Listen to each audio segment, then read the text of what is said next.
everyone, impaKt here with another First Impressions episode. This time I'll be covering the changes in the support items and how they affect your gold income flow.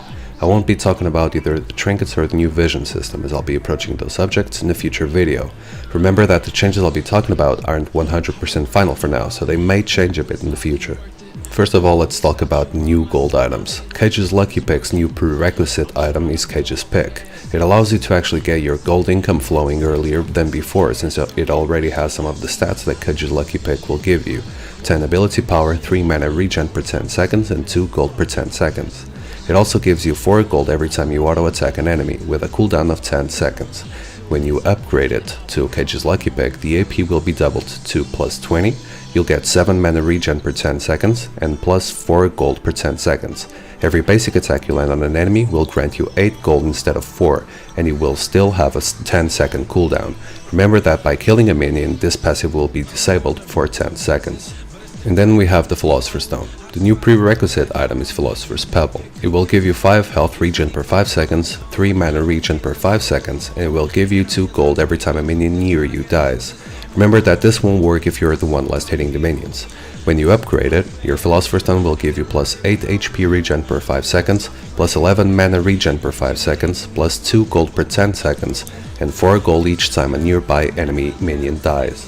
Now, a lot of you may be thinking, I'm definitely going to get both. They sound awesome. Well, you can't. You see, we are now limited to 1 gold income item, and this includes most of the new jungle items as well. If you're getting a Cage's Lucky Pick, you won't be able to get a Philosopher's Stone, a Spirit Stone, a Raidcall's Lantern, Emblem of Zionia, and a lot of other items. I have included a picture of all the items that are classified as gold income items, so you'll get a better sense of why you'll be missing out when you choose the one fit for you. But don't worry too much, the gold income you'll get as a support from either a Philosopher's Stone or a Cage's Lucky Pick is pretty darn good already. Here's something else that you should know. The amount of items that can be built off a Cage's Lucky Pick or a Philosopher's Stone has been reduced to 1 each. So if you're building a Philo, you'll be able to upgrade it into a Shurelius. If you're building a Cage's Lucky Pick, however, you'll be able to upgrade it to a Shard of True Ice. Let's see the new stats on both of these items. Shard of True Ice now gives you 50 AP, 10 mana regen per 5 seconds, 4 gold per 10 seconds, 1 passive and 1 active. Spell Thief, the one you already had in your Cage's Lucky Pick, and Frost Nova. Cast this on an enemy and he and all nearby enemies will be slowed for 50% for 2 seconds, while also dealing 50 magic damage. This active has a 60-second cooldown. Shureli's Reverie on the other hand will give you 20% cooldown reduction, 10 HP regen per 5 seconds, 15 mana regen per 5 seconds, and 2 gold per 10 seconds. Its passive will give you 4 gold every time a nearby enemy minion dies, just like the Philostone, and the active will grant allies 40% movement speed for 3 seconds with a 60-second cooldown. This part should sound rather familiar. So the first question that may pop up is, why would they reduce the upgrade options? Think about it this way, since now you can only get 1 gold income item, if you choose one over the other, and if you could still upgrade them to a lot of different items, those items would be locked out from you. This way, you'll only have to make a choice between Shureli's Reverie and Shard of True Ice.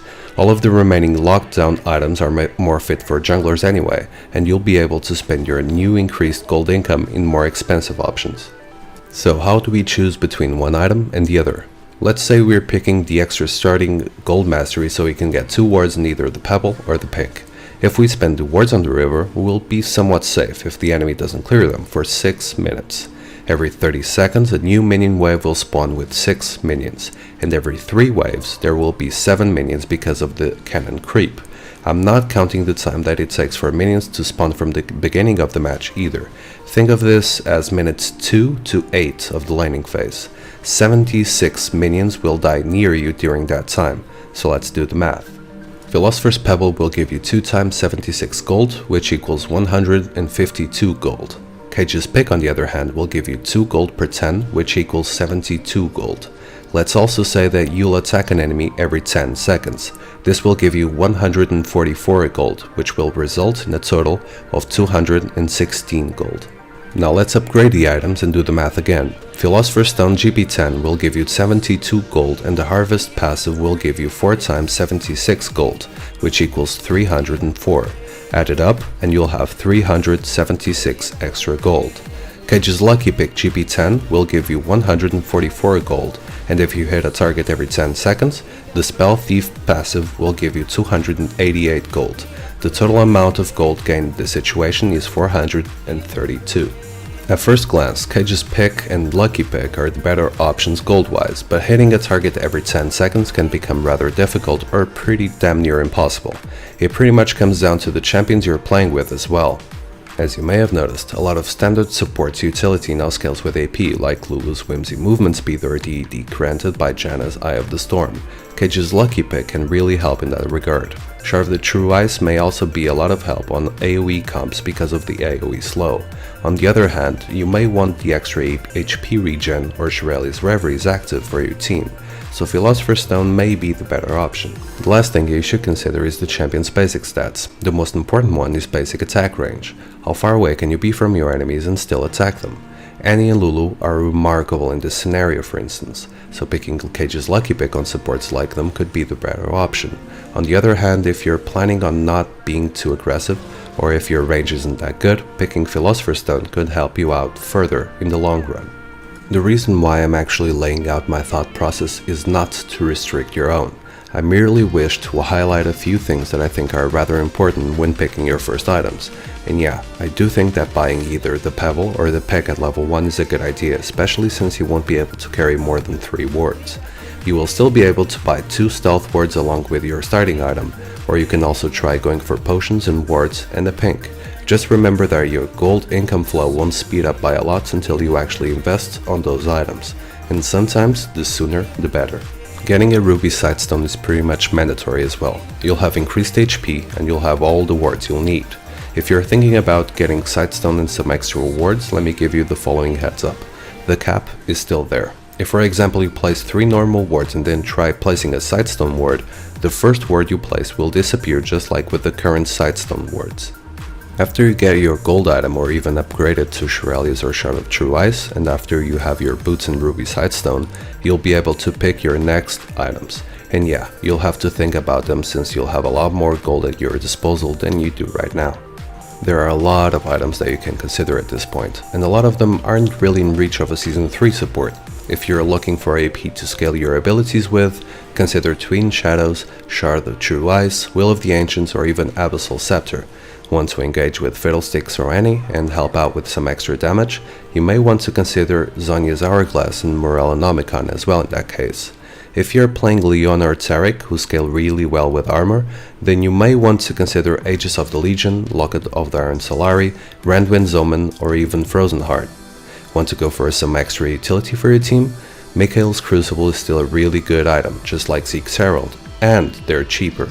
Banner of Command is also a really good item, although I'd say it's a lot more impactful on split-pushing mid laners like Nidalee or Twisted Fate.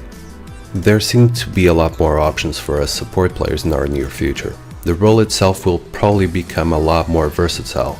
However, always remember that as a support, your primary role is to protect your carry, to give your team the means to win a team fight. Don't neglect your purpose and always try to have fun. And that's all for this episode. I'll be talking about the champion changes as well as the new vision system in future videos, so make sure you subscribe to my channel and hit the thumbs up button down below. As always, don't forget to follow me on Facebook and Twitter for more info, to follow my stream at hitbox.tv/impaKt, and to subscribe to Base Desire's YouTube channel since he's the one who's been creating the tracks I use on my videos. So once again, thanks for watching, good luck, have fun, and until the next video.